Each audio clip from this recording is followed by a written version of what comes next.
करते हैं reflection of light पर, रिफ्लेक्शन ऑफ लाइट और उस पर बेस्ड जो फिनोमेना है और किस तरह से इमेज का फॉर्मेशन होता है रिफ्लेक्शन में, जैसे कि इसमें प्लेन मिरर होगा, कॉनकेव मिरर, कॉन्वेक्स मिरर, ये सारी चीज़ें हैं, इन पर हम डिस्कस करेंगे। तो सबसे पहले हम बात करते हैं कि रिफ्लेक्शन ऑफ लाइट क्या होता है। What is reflection of light? What is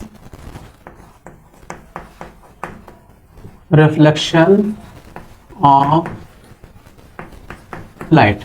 reflection of light होता क्या है? जैसा कि मैंने पहले भी बताया है कि एक मान लीजिए कि दीवार है, प्लेन सरफेस है और इस पर लाइट इंसिडेंट हो रहा है, इंसिडेंट हो करके लाइट जो है डिफरेंट डायरेक्शन में जाएगा, इस मीडियम में वापस होगा, तो ये भी क्या है, एक तरह का रिफ्लेक्शन ऑफ लाइट फिनोमेना को शो कर रहा है। इसी तरह जैसे सपोज मैंने बोर्ड पर लाइट को इंसिडेंट कराया, हमारे पास टॉर्च हो या कोई लेजर लाइट हो, जो भी चीज़ें हों, अगर इस पर हम इंसिडेंट कराते हैं तो इससे वो लाइट इंसिडेंट होगी तो इससे टकराएगी, इससे और टकराने के बाद में वो क्या होगा, इस मीडियम में वापस आएगी। तो लाइट का सेम मीडियम में वापस होना ही एक तरह से कहते हैं रिफ्लेक्शन ऑफ लाइट। तो रिफ्लेक्शन ऑफ लाइट अगर हम फिजिक्स में कहेंगे तो कहेंगे bouncing back of light, bouncing back of light, bouncing back of light after striking, after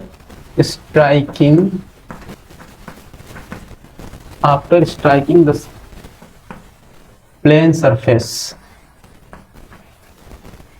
after striking the smooth surface भी कह सकते हैं, कोई भी स्मूथ सरफेस हो, after striking the smooth surface into the same medium, into the same medium is called reflection of light, is called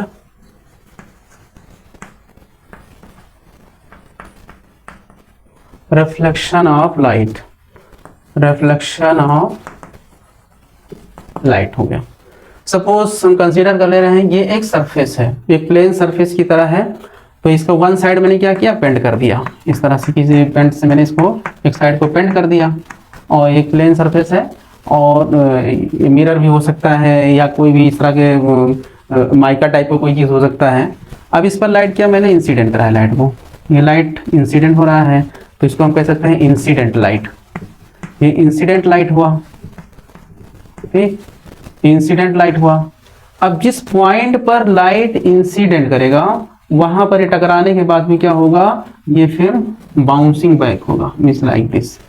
तो ये हो गया रिफ्लेक्टेड लाइट, ये हो गया रिफ्लेक्टेड लाइट, इसको कहते हैं रिफ्लेक्टेड लाइट कहते हैं, ठीक। तो ये क्या हो गया, इंसिडेंट लाइट रे हो गया और ये हो गया रिफ्लेक्टेड लाइट रे हो गया। अब ये इसी फिनोमेना कह सकते हैं हम रिफ्लेक्शन ऑफ लाइट कह सकते हैं।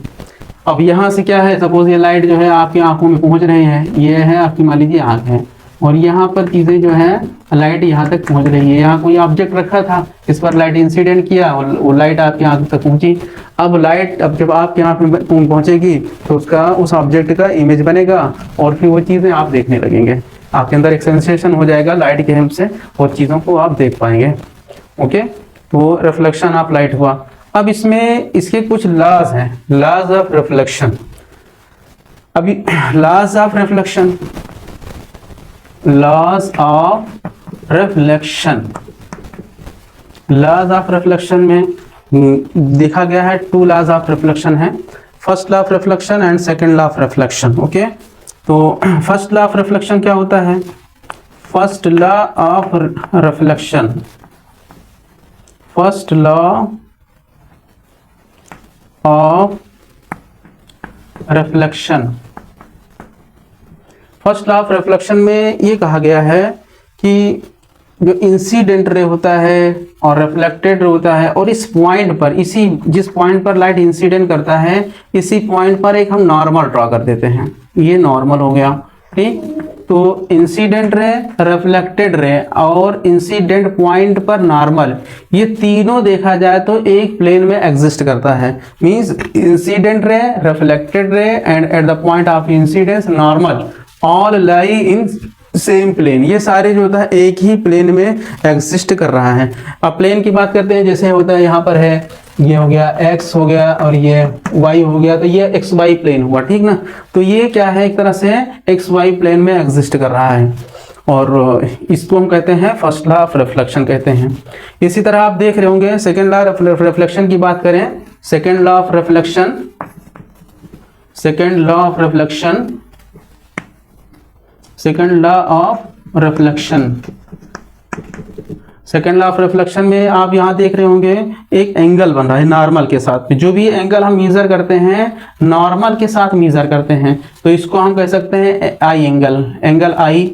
और इसको थोड़ा सा हटा देते हैं, ये हो गया इंसिडेंट लाइट रे, ये इंसिडेंट लाइट रे हो गया है, ये इंसिडेंट लाइट रे, ये इंसिडेंट लाइट रे हो गया, ठीक। ये एक एंगल यहाँ पर बन रहा है, ये नॉर्मल के साथ, ये एंगल जो है जब कभी भी मेजर करते हैं एंगल को तो नॉर्मल के साथ ही मेजर करते हैं, तो इसको हम आई से डिनोट करते हैं और ये हो गया एंगल ऑफ इंसिडेंस हो गया।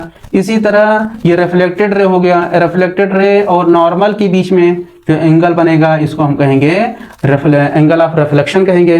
तो ये देखा गया है अगर ये लॉ ऑफ रिफ्लेक्शन को होल्ड कर रहा है, मींस इस कंडीशन में सेकंड लॉ ऑफ रिफ्लेक्शन में कहा गया है कि angle of incidence is equal to angle of reflection, means दोनों की जो वैल्यू होगी वो सेम होगी। एंगल ऑफ इंसिडेंस की जितनी वैल्यू होगी उतना ही एंगल ऑफ रिफ्लेक्शन की भी वैल्यू होगी, और हम कह सकते हैं कि इस कंडीशन में ये लॉ ऑफ रिफ्लेक्शन को होल्ड करेगा। अगर हम मान लेते हैं कि if angle of incidence 30 degree मान लेते हैं, कंसीडर कर लें 30 डिग्री है, तो उस कंडीशन में एंगल ऑफ रिफ्लेक्शन क्या होगा, तो एंगल ऑफ रिफ्लेक्शन आप देखेंगे कि इस लॉ के अकॉर्डिंग एंगल ऑफ रिफ्लेक्शन भी 30 डिग्री का ही होगा। तो इस तरह से हमने light of reflection of light के बारे में बात किया, उसके बाद लॉज ऑफ रिफ्लेक्शन के बारे में बात किया है। तो ये एक तरह से देखा जाए तो एक अहम टॉपिक था और इस पर हमने आप समझने की कोशिश किया। अगर किसी को कोई डाउट हो, कोई क्वेश्चन हो तो पूछ सकता है।